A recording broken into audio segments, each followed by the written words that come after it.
In the emergent setting, 1 out of 5 patients experience life-threatening hypoxemia during the intubation process.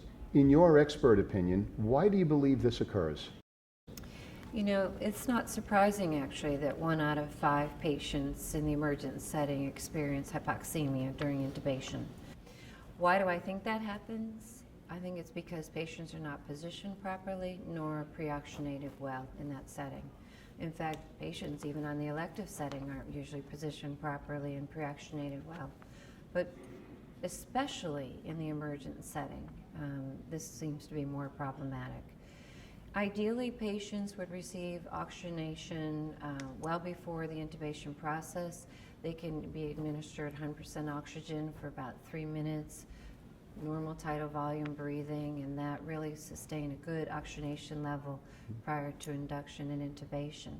Or they can just do nice 8 large, deep breathing breaths before induction. Either one of these processes usually will bring the patient to have good oxygen reserves to be able to accommodate a period of apnea before their airway is secured. But in reality, most patients are not pre-oxygenated well during this or before the process or the procedure occurs. What implications does hypoxemia have on patient safety, and what are the additional complications with regard to morbidity and mortality?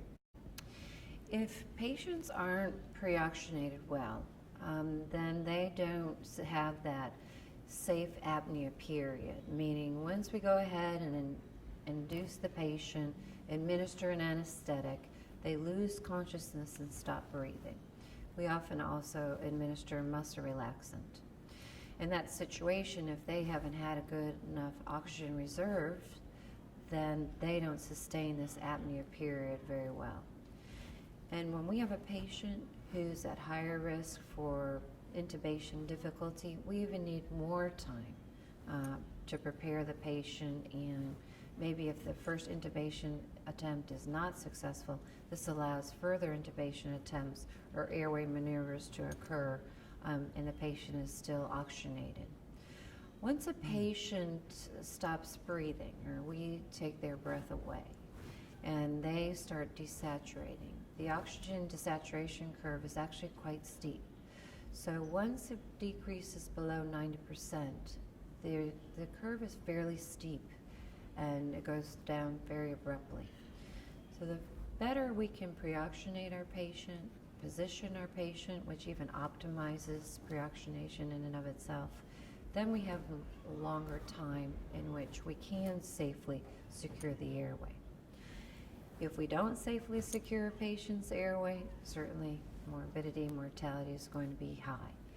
So this is something that we would like to avoid, and again, increasing that safety index or that safe period of apnea is really the goal of what we try to do before we go ahead and anesthetize the patient.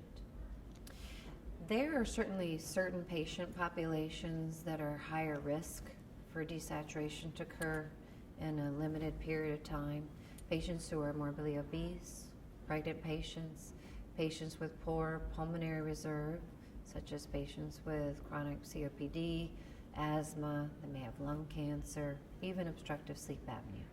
These patients are even higher risk to desaturate quickly, and we have to take even more precaution in those particular patients to achieve good oxygenation levels prior to induction. If you could effectively apply nasal oxygenation and ventilation throughout the intubation procedure, what value would this create compared to your current practice? Nasal oxygenation is a great mechanism to administer oxygen during this period of apnea. It can also be used pre-operative or, pre-intubation, in which to pre-oxygenate the patient. So either way, either pre-induction or after induction. So there's a lot of different ways to administer oxygen. It can be by face mask, can be nasally, and to be honest, even the combination of the two actually work quite well together, and studies have shown that. So anything that we can do to position the patient well, to pre-oxygenate the patient well, to increase their oxygen reserves, is going to be good for the patient. Nasal oxygenation in particular is excellent source of oxygen. It actually can go ahead and instill oxygen through the nasal pharynx and passes through the oropharynx very easily, and in fact, often much better than mask applied by mouth.